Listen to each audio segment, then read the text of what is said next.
रानी तोहरे ला दिल धर कई छौ तोरा ओठ के लाली गाल गुलाबी प्यार के फीलिंग जगाई छौ छोरी तोहरे ला दिल धर कई छौ गे रानी तोहरे ला दिल धर कई छौ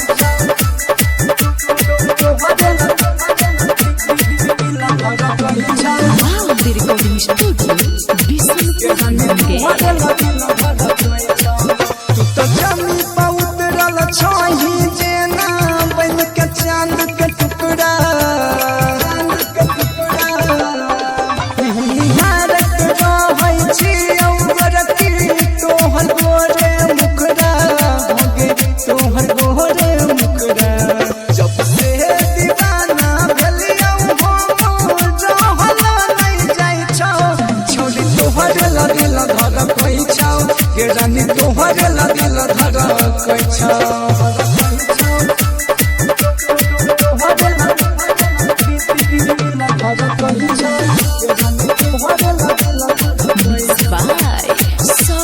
हम विदा छियौ तोरा याद पछौड़िया बन के तोहर दीवाना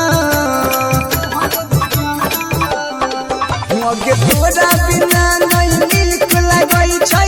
हमारा खाना पीना गे हमारा खाना पीना